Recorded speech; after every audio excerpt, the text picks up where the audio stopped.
இங்க ஒருத்தர் காலையில தூங்கி எழுந்து பார்க்கும்போது அவருடைய நிலைலாம் ரொம்பவே மோசமா இருக்கு. இத பார்த்துதான் இவரு அவரோட 3 பசங்களை கூப்பிட்டு இதுக்கு என்ன காரணம்னு சொல்லி கண்டுபிடிக்கணும். சோ அதுக்காக நீங்க 3 பேருமே நைட் இங்க காவலுக்கு இருங்கன்னு சொல்லிட்டு போயிடுறாரு. அவர் போன உடனே நம்ம ஹீரோட 2 அண்ணனுங்க நீ நைட் இங்க இருந்து பாத்துக்கடா தம்பின்னு சொல்லிட்டு போயிடுறாங்க. இப்ப அங்க நைட் நம்ம ஹீரோ மட்டும் காவலுக்கு இருக்கும்போது அங்க ஒரு பெரிய குதிரை ஒண்ணு வருது. அந்த குதிரை பார்க்கும் போதே பயங்கரமா இருக்கு.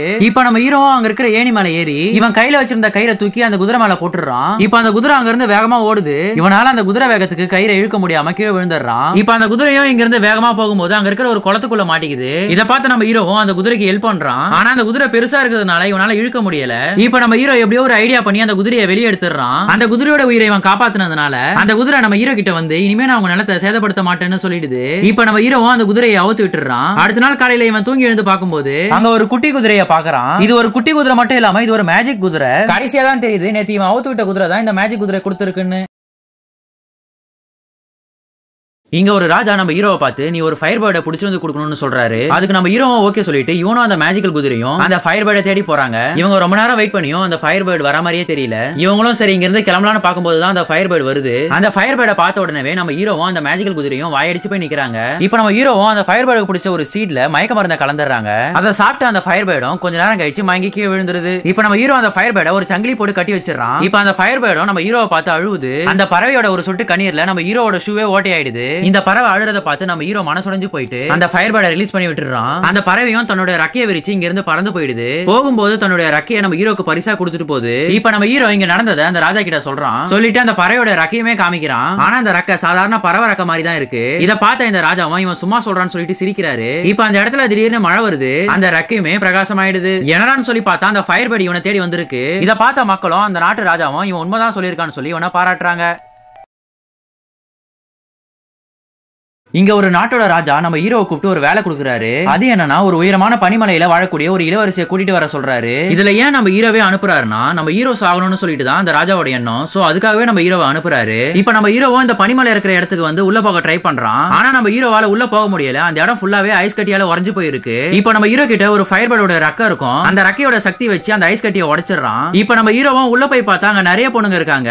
இதுல யார் இவன் தேடி வந்த இளவரசின்னு சொல்லி பார்க்கும்போது அந்த ஃபயர் பேர்டோட ரக்கை இந்த பொண்ணு தான் இளவரசி சொல்லி காமிக்குது. இப்ப நம்ம ஹீரோவும் அந்த இளவரசி கிட்ட வந்து எங்க நாட்டு ராஜா உங்களை கல்யாணம் பண்ணிக்க விரும்புறாரு. சோ அதுக்காக என்ன அம்சாருன்னு சொல்றான். இப்ப இந்த இளவரசியும் உங்க ராஜாக்கு கல்யாணம் பண்ண விருப்பம் இருந்தா உங்க ராஜா தானே வரணும், நீ ஏன் வந்தன்னு சொல்லிட்டு அந்த மலை மேல இருந்து கீழே குதிச்சிடுறாங்க. இப்ப நம்ம ஹீரோவும் அந்த இளவரசியை காப்பாத்தணும்னு சொல்லிட்டு கீழே குதிச்சிடுறான். இவன் ஆபத்துல இருக்கான்னு தெரிஞ்ச உடனே இவன் கிட்ட இருந்த அந்த மந்திர குதிரை பறந்து வந்து இவனையும் அந்த இளவரசியுமே காப்பாத்திருது. இதை பார்த்துட்டு இருந்த அந்த ராஜாவும் இந்த தடவையும் இவன் சாவலியான்னு சொல்லிட்டு அடுத்த பிளான் போட ஆரம்பிச்சிட்டாரு.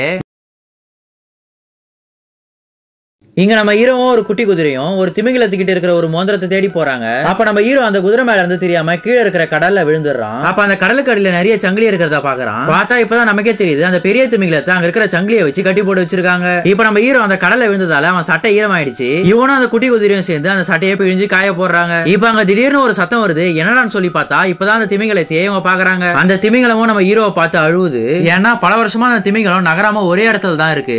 இதை பார்த்து நம்ம ஹீரோ அந்த திமிங்கலத்தை எப்படியாவது காப்பாத்தி ஆகணும்னு சொல்லிட்டு யோசிச்சுட்டு இருக்கான். அப்ப திடீர்னு இவனுக்கு தும்பல் வந்துருது. அந்த தும்பல் வந்த அப்புறம் இவனுக்கு ஒரு ஐடியா கிடைக்குது. அந்த ஐடியா என்னன்னா அவனுடைய அந்த குட்டி குதிரை மேல உட்காந்துட்டு இவங்க 2 பேரும் பறந்து போய் அந்த திமிங்கலத்தோட மூக்குக்குள்ளேயே போயிடுறாங்க. இப்ப அந்த குட்டி குதிரை அதோட ரெக்கையை வச்சு அந்த திமிங்கலத்தோட மூக்கோட உள்பகுதியில உராசுது. இதனால இந்த திமிங்கலத்துக்கு பெரிய தும்பல் வந்து அது மேல கட்டி வச்சிருந்த மொத்த சங்கிலுமே அறந்து கீழே விழுந்துருது. ஆனா நம்ம ஹீரோ அந்த திமிங்கலத்துக்கிட்ட இருந்து மோதிரம் வாங்காம மறந்து போயிடுறான். அப்ப அங்க ஒரு நண்டு அந்த மோதிரத்தை எடுத்துட்டு வந்து நீங்க செஞ்ச இந்த உதவிக்காக அந்த திமிங்கலம் உங்ககிட்ட கொடுக்க சொல்லிச்சுன்னு சொல்லுது. இங்க ஒரு ராஜா நம்ம ஹீரோ கூட்டிட்டு வந்த இளவரசியை கல்யாணம் பண்ணிக்கணும்னு சொல்லிட்டு ஆசைப்படுறாரு. ஆனா இந்த இளவரசியும் நம்ம ஹீரோவை தான் விரும்புறாங்க.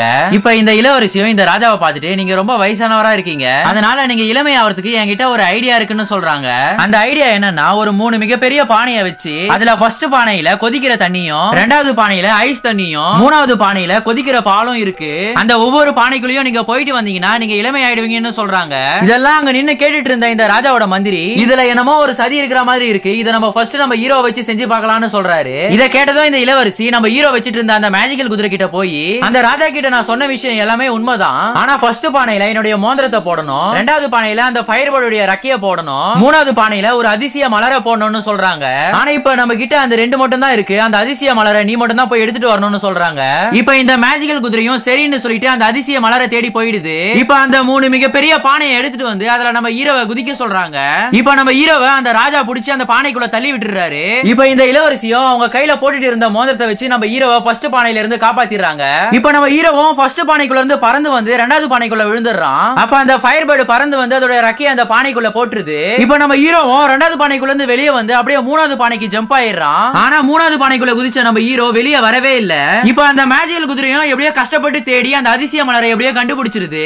கண்டுபிடிச்சிட்டு அங்க இருந்து வேகமா பறந்து வந்து அந்த அதிசய மலரை அந்த மூணாவது பானைக்குள்ள போட்டுருது. அதுக்கப்புறமா தான் நம்ம ஹீரோ அந்த பானைக்குள்ள இருந்து வெளியே வரான். இப்ப இவன் முன்ன இருந்ததை விட இப்ப ரொம்பவே அழகா மாறிடுறான். இத பார்த்த இந்த ராஜாவும் இந்த இளவரசி சொன்னது உண்மைதான்னு சொல்லிட்டு இவருடைய ட்ரெஸ் எல்லாம் கட்டிட்டு அந்த பானைக்குள்ள குதிச்சிடுறாரு. ஆனா நம்ம ஹீரோவுக்கு நடந்த எந்த ஒரு விஷயமே இந்த ராஜாவுக்கு நடக்கல.